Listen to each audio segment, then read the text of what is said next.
ሰላም ልጆች፣ እንዴት ናችሁ? ደህና ናችሁ? መልካም ልጆችዬ፣ ዛሬም እንደተለመደው ለእናንተ አስተማሪ ነው ያልኩትን ተረት ይዤላችሁ መጥቻለሁ።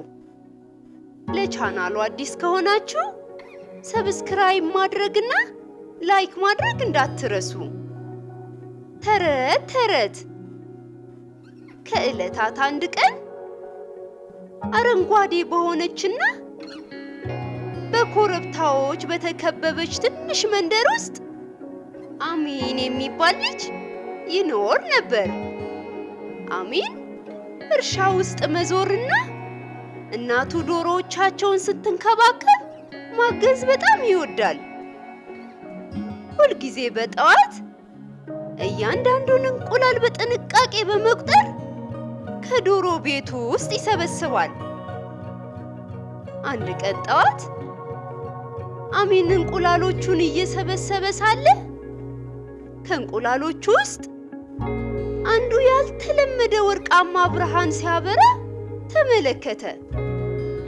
እናም ለእናቱ ለማሳየት እየሮጠ ሄደ። እናቱም እንቁላሉን አየችና የኔ ውድ ልጅ፣ ይሄ ተራ እንቁላል አይደለም፣ ልዩ ምስጢር ይኖረዋል አለች።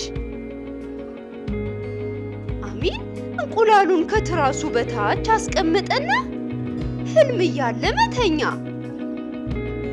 ከእንቅልፉ ሲነቃ ከእንቁላሉ ውስጥ እንደ ፀሐይ የሚያበራ ትንሽ ወርቃማ ላባ ያለው ወፍ ሲወጣ አየ።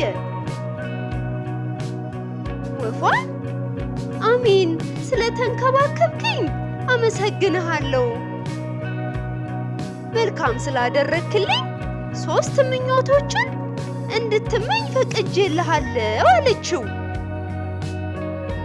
አሚን በጣም ደስ አለው።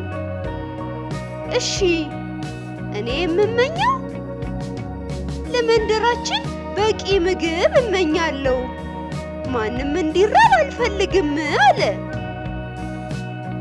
በአንድ ጊዜ ሁሉም ሰው በር ላይ ፍራፍሬ፣ እህልና ዳቦ የተሞላ ቅርጫቶች ታዩ። ሁሉም ሰዎች በር ላይ። ሰዎቹ በደስታ አመሰገኑ። ሁለተኛ ምኞቴ ደግሞ እርሻችን ሁልጊዜ በሰብል የተሞላ እንዲሆን እመኛለሁ አለ አሚን ድጋሚ። ወዲያውኑ ደረቅ የነበሩ ማሳዎች ወደ ለምለምና አረንጓዴነት ተለወጡ።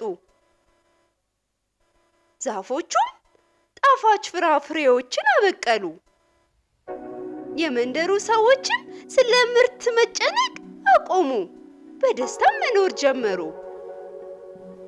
አሚን የመጨረሻውና 3ኛው ምኞቴ ደግሞ ከኔ ጋር እንደ ጓደኛ ሆነሽ እንድትቆይ እመኛለሁ አለት ለወፏ። ወፏ ደስ አላትና እሺ ካንተ ጋር እቆያለሁ፣ ይሄ በጣም መልካምና ቆንጆ ሐሳብ ነው አለች። ከዚያን ቀን ጀምሮ አሚንና ወርቃማ ላባ ያላት ወፍ በመንደራቸው ውስጥ ደስታን እየፈጠሩ መኖር ቀጠሉ። ሰዎችም ተርበው አያውቁም። ሜዳውም አረንጓዴ እንደሆነ ቀጠለ። አሚንና ወፏም ጓደኛሞች ሆነው ቀጠሉ ይባላል። ተረቴን መልሱ፣ አፌን በዳቦ አብሱ። ለዛሬ ልጆችዬ እዚህ ላይ ያበቃው። በሌላ ተረት እስከምንገናኝ ደህና ሁኑ ልጆች፣ ደህና ሁኑ።